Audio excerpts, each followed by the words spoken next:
दोस्तों, वक्त से लड़कर जो नसीब बदल दे, इंसान वही जो अपनी तकदीर बदल दे।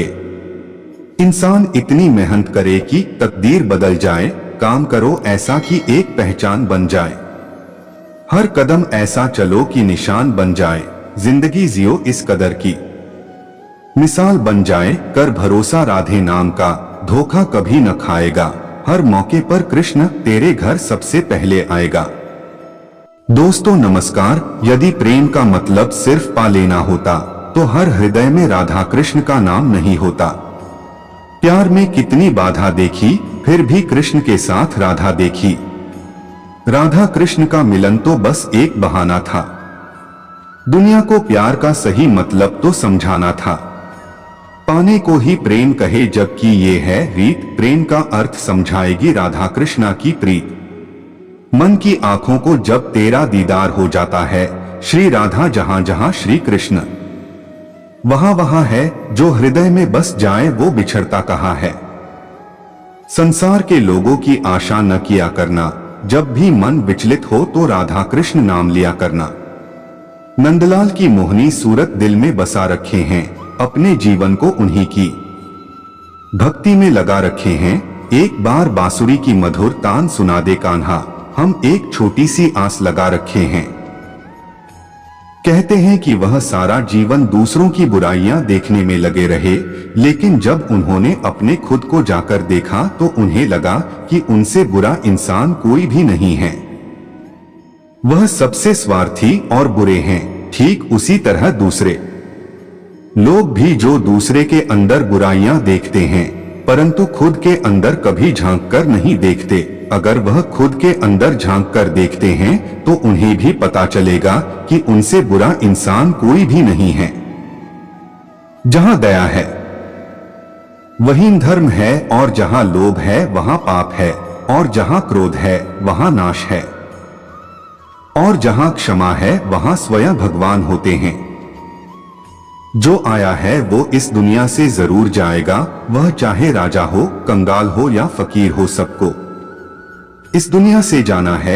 लेकिन कोई सिंहासन पर बैठकर जाएगा और कोई जंजीर से बंधकर, अर्थात जो भले काम करेंगे वो तो सम्मान के साथ विदा होंगे, और जो बुरा काम करेंगे वो बुराई रूपी जंजीरों में बंधकर जाएंगे।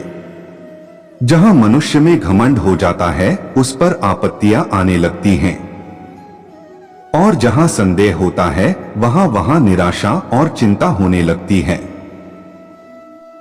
इस शरीर का क्या विश्वास है, यह तो पल पल मिटता ही जा रहा है। इसीलिए अपने हर सांस पर हरि का सुमिरन करो, और दूसरा कोई उपाय नहीं है। कमजोर को कभी नहीं सताना चाहिए, जिसकी हाय बहुत होती है, जैसा आपने देखा होगा। बिना जीव प्राणहीन आग को हवा देने वाला पंखे की सांस से लोहा भी भस्म हो जाता है।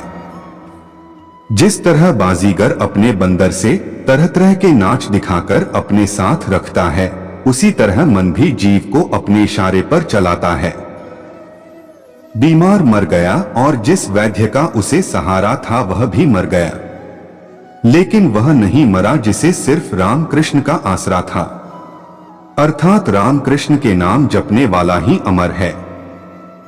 जब तक गुण को परखने वाला नहीं मिल जाता तब तक उसकी कोई कीमत नहीं होती। फूलों में सज रहे हैं श्री वृंदावन बिहारी, और साथ सज रही है वृषभानु की दुलारी। टेढ़ा सा मुकुट रखा है कैसे सर पर, करुणा बरस रही है करुणा भरी निगाह से। बिन मोल बीत गई है जब से छवि निहारी, फूलों में सज रहे हैं श्री वृंदावन बिहारी। दोस्तों, वस्त्र पहनते हैं तो दूसरों को दिखाने के लिए, स्नान करते हैं, सजाते संवारते हैं ताकि दूसरे हमें सुंदर समझें। धन इकट्ठा करते, मकान बनाते तो दूसरों को दिखाने के लिए, दूसरे देखें और स्वीकार करें कि तुम कुछ विशिष्ट हो, ना कि साधारण। तुम मिट्टी से ही बने हो और फिर मिट्टी में मिल जाओगे। तुम अज्ञान के कारण खुद को खास दिखाना चाहते हो तो तुम बस एक मिट्टी के पुतले हो और कुछ नहीं। अहंकार सदा इस तलाश में है कि वो आंखें मिल जाएं जो मेरी छाया को वजन दें। याद रखना, आत्मा के निकलते ही यह मिट्टी का पुतला फिर मिट्टी बन जाएगा। इसलिए अपना झूठा अहंकार छोड़ दो और सबका सम्मान करो, क्योंकि जीवों में परमात्मा का अंश आत्मा है। दोस्तों, इसे हम एक कहानी के द्वारा समझाते हैं। एक मक्खी एक हाथी के ऊपर बैठ गई। हाथी को पता न चला मक्खी कब बैठी। मक्खी ने बहुत आवाज की और कहा, भाई, तुझे कोई परेशानी हो तो बता देना। यदि मेरा भार ज्यादा लगे तो बता देना, मैं उड़ जाऊंगी। लेकिन हाथी को कुछ सुनाई न दिया। फिर हाथी एक पुल पर से गुजरने लगा जो एक बहुत बड़ी नदी थी और भयंकर खाई थी। मक्खी ने कहा कि भाई, क्या ये पुल हम दोनों का भार सह लेगा? कहीं पुल टूट न जाए। अगर ऐसा कुछ डर लगे तो मुझे बता देना। मेरे पास पंख हैं, मैं उड़ जाऊंगी। हाथी के कान में थोड़ी सी भिनभिनाहट पड़ी, पर उसने कुछ ध्यान न दिया। फिर मक्खी के विदा होने का वक्त आ गया। उसने कहा, यात्रा बड़ी सुखद हुई, मित्रता हुई, अब मैं जाती हूँ। कोई काम हो तो मुझे कहना। तब मक्खी की आवाज थोड़ी हाथी को सुनाई पड़ी। उसने कहा, तू कौन है? कुछ पता नहीं। कब तू आई, कब तू मेरे शरीर पर बैठी, इसका मुझे कोई पता नहीं है। लेकिन मक्खी तब तक जा चुकी थी। संत कहते हैं, हमारा होना भी ऐसा ही है। इस बड़ी पृथ्वी पर हमारे होने ना होने से कोई फर्क नहीं पड़ता।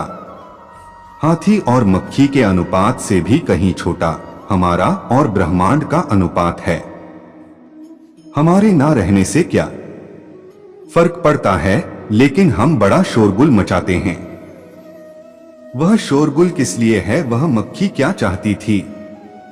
वह चाहती थी हाथी स्वीकार करे, मैं भी हूं और मेरा भी अस्तित्व है।